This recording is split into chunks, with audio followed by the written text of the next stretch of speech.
There are 4 major ways you can increase the revenue of your stream right now. And I implemented all 4 of those in 1 week and managed to triple my revenue. Today, I'm going to show you exactly what I did and give you examples about how you can implement it into your everyday content.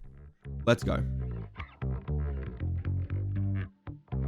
Hey, I'm Eljay with StreamScheme.com. I'm also a variety streamer over at twitch.tv/LJM_. There's a link to that as well as StreamScheme.com in the description. Today, we're going to be talking about revenue, everyone's favorite topic. And that's right, I'm going to be breaking down exactly how I tripled my revenue in just 1 week. I sadly can't give you the exact numbers because of my Twitch partner contract, but I can give you the percentages and give you a little bit of a breakdown about how I did it all. We'll also be talking about the pros and cons and how to implement these long-term without hurting yourself and your viewers' pockets. And most importantly, speaking about not hurting your pocket, let's talk about our sponsor, Skillshare. I am sure you guys know about Skillshare, but if you want to, there is a link in the description right at the top that you can click right now to get a free trial and try out as many classes as you want. Skillshare is an online learning community with thousands of classes for creators of all levels. The first 1,000 of my subscribers to click the link in the description, as I said, we get a free trial and you can check out anything. I use Skillshare every few months to refresh myself. I've talked about this before. This last week, I actually just watched a class called Productivity for Creatives, Build a System that Brings Out Your Best, which, while that title is a bit of a mouthful, the actual class is amazing. It's written by Thomas Frank, a YouTuber who's been doing this for a very long time. It was a really nice push for myself because I realized I can't do everything alone, and so I might need to start hiring an editor soon if I really want to scale the content on this channel. And for that $10, you can watch and study as many classes as you want without a single ad at all. It is a fantastic investment in yourself as a creator, and I know that without Skillshare, I probably would get stuck in a rut and I'd struggle to continue to improve. So again, free trial, top of the description. Seriously, check it out. Also in the description is time code, so if you want to skip ahead to a particular part of this video, go nuts. But first, let's talk about the fact that I don't want your revenue, or at least I don't stream to make money. I'm very appreciative and I'm very grateful for the people who choose to support my stream, but because I don't push monetization and because I don't push heavily to create more revenue in my stream, it's why when I implemented everything I'm going to talk about in this video today, it was so successful. If you were to take everything from this video and push it constantly and go as hard as you can, it would eventually dry up and you'd honestly start losing viewers because it would become too much about the revenue. One of the biggest tips I can give you is that while this video is going to be about how to increase your Twitch revenue, I actually wouldn't recommend it. You see, for me, I prefer if my content were to be funded using this YouTube channel. Because at the end of the day, if someone decides to support my stream, it is money directly out of their pocket. Whereas if someone were to support this YouTube channel and watch ads, all they're losing is their time. And spoiler, I'm going to ruin a little misconception a lot of you guys have. Ad revenue on Twitch is nothing. That's right, unless you're huge, and I'm talking real big, you're not making any money off your advertisers on Twitch. The only reason creators run ads when they're small is to turn ads off for 35 minutes, meaning less ads overall if they run their own. There's no money in it. To me, I feel like this is a better trade. I also don't want to feel like I'm begging my community and they're responsible for my rent. I'd much rather feel like I'm just there to enjoy my content and enjoy my stream. That said, I'm also somewhat of a man of science myself, and I wanted to test out all of the different revenue generating tactics that I've seen on Twitch and spooked by other people and give them a real world tryout before I told you guys if they worked or not. And I had an idea for a week's worth of content anyway, which leads me to my very first revenue generating tactic, eventizing. The first tactic, and honestly the best way to generate revenue, is to eventize your content. Essentially, you're going to generate a lot of hype and excitement around one stream and then use all of that hype and excitement to make good content, which will of course create more revenue, because if you make something good, people tend to support that. When I said all of that just then, your brain probably went to the most common thing ever, and that is a sub goal for an event stream. If we reach 50 subs, I'm going to do a cooking stream. You see it constantly, and I'm going to talk about it in a second because it is really important that you don't do this wrong. If you do these and you mess it up slightly, it can really hurt your community and really hurt your stream. Before that though, let me explain what my event was and how I used it to generate revenue. For my event, it wasn't just a single stream, it was a week's worth of content where I was going to play brutal games or really difficult games that are known for being like that, and I called it Pain Week. I played Dark Souls 3, Alt F4, Getting Over It, and Jump King, 4 games people really know on Twitch as a pain in the ass. I then took the 3 other tactics I'm going to talk about in this video, and I heavily implemented them into the stream, and I took it a step further and I integrated them into the actual gameplay and the content. You'll understand more in a second. I then took each game and each stream and I added a task that I had to complete for that stream. This was separate to the revenue. However, there were ways for my community to make it harder for me to complete the task. For example, on night 1, I had Dark Souls 3, and I had to beat the first 3 bosses on my stream, or else I was going to dye my beard pink and purple. This setup allowed for some really solid content. Not only were we playing Dark Souls 3, but we had unique stakes behind it, we had a challenge, and people wanted to stick around to see whether or not I was going to dye my beard pink and purple. And you'll understand in a second why, using the next 3 revenue generating tactics, this tripled my revenue. But first, I gotta throw it out there. If this video helps you out at all, then consider subscribing to the channel, maybe throwing a like on the video or commenting down below if you came up with any cool ideas because of it.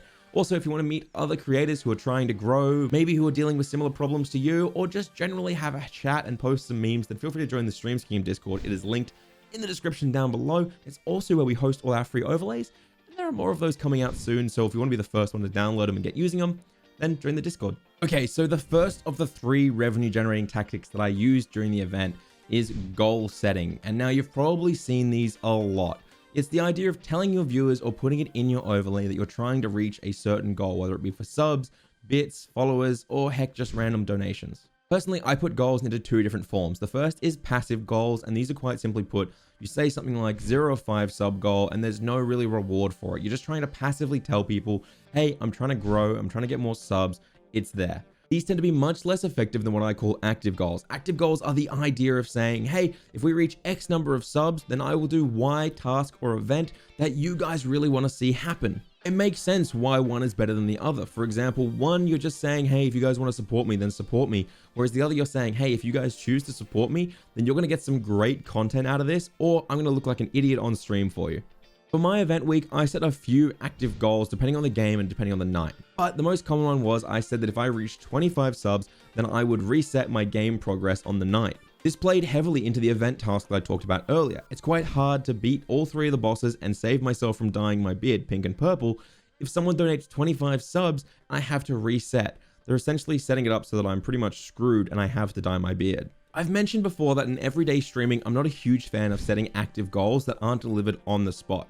I don't like when people say, hey, if we reach X number of subs, I'll play your favorite game. Or hey, if we reach 50 subs, I'm going to paint Homer Simpson on my stomach as a body painting stream and use my belly button as his nose. And then they reach the sub goal and they don't have to deliver straight away. So they start thinking about it and they realize, God, it's much harder to paint Homer Simpson on my stomach while live on stream with a belly button for a nose than I expected. And they just don't deliver on it.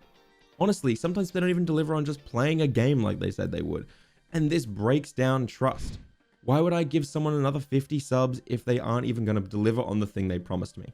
It's kind of similar with follower goals or general promises, but when it comes to money, that's when you're really going to hurt someone's trust if you don't deliver. And then the other issue is that if someone does give you 50 subs in order to do the Homer Simpson stream, and you do it, but the content's kind of mediocre and it's not very fun to watch, that can be incredibly stressful because these people paid money for this. You're putting an extra amount of responsibility on yourself to make sure that the content is perfect. That is goals mostly covered, but there's something else I need to cover in this kind of section, and that is punishments or forfeits. Now, I consider these to be smaller active goals that are reoccurring and help you reach your larger goals. So say you do set it to be 25 subs and you'll do the Homer Simpson body painting stream. Then you want to get people to that mark, but that could be a really large goal for your community. So you should set smaller punishments and smaller things to make sure that they can reach it easier and get value at smaller segments. For me, during Pain Week, I set it up that every 5 subs gained, I would eat a spoonful of Vegemite, which people loved. And I ended up going through like 25 different spoons in like one night. By doing this exact process, I took myself from roughly getting 40 to 50 gift subs in a whole week to getting 135 in just Pain Week. And that isn't including Prime subs and individual paid subs that people also added on to try and help push themselves to the next 5 subs to make me eat more Vegemite. So next up, we have to cover how you can use immediate gratification and immediate interaction to increase revenue. And this is something that I think a lot of people are already doing fantastically. If you look at What If Julia or Rabs or any of these guys, they are doing integration with immediate gratification very well. First, let's cover interaction and integration with your actual game and your actual content. For me, during Pain Week, I set it up so that if someone were to donate 250 bits, then I would have to hold my hands in the air for 10 seconds and count out loud. You can imagine how hard that was with some of the Dark Souls bosses. But then there's another step. If someone were to donate 500 bits instead, then I have to switch over for 5 minutes and only play with my left hand, which is pretty brutal when I've never used this with a mouse ever. You might be thinking that's not quite good enough, but you're forgetting about the fact that that is also going to hamper me when it comes to reaching my overall goal of beating all 3 bosses in a night, which means people were constantly doing these things midway through a boss to try and stop me so that I would have to dye my beard.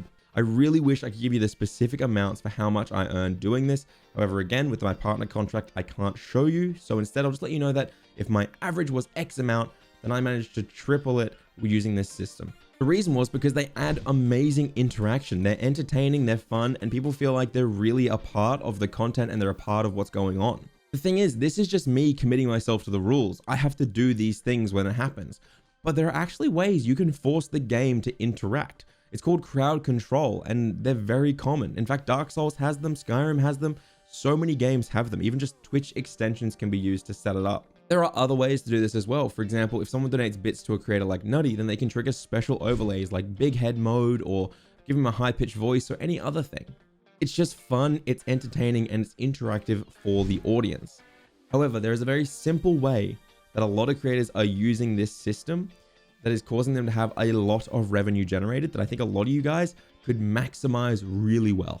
Our third tool, sound alerts. Now, I know I've talked about sound alerts a little bit, but I need you guys to understand how powerful they are. If someone were to donate 169 bits to me, then this sound plays. Do not touch my balls!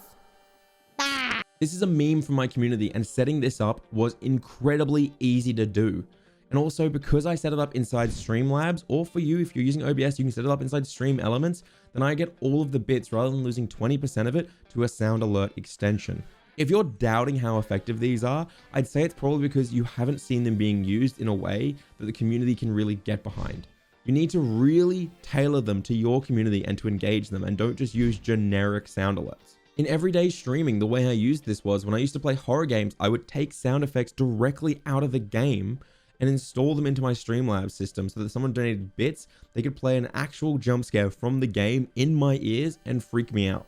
It was perfect with a game like Phasmophobia, for example. So take your community memes, take things from the games, take things that are going to be very engaging for your audience, and then let them know in your panels exactly how they can make it work, because I promise you it can go a long way to engaging people. But how much of this should you implement? What are the pros and cons, and how does it all affect your stream's growth? That's most important, right? Well, Twitch isn't a stable income. It fluctuates heavily even if your view count doesn't.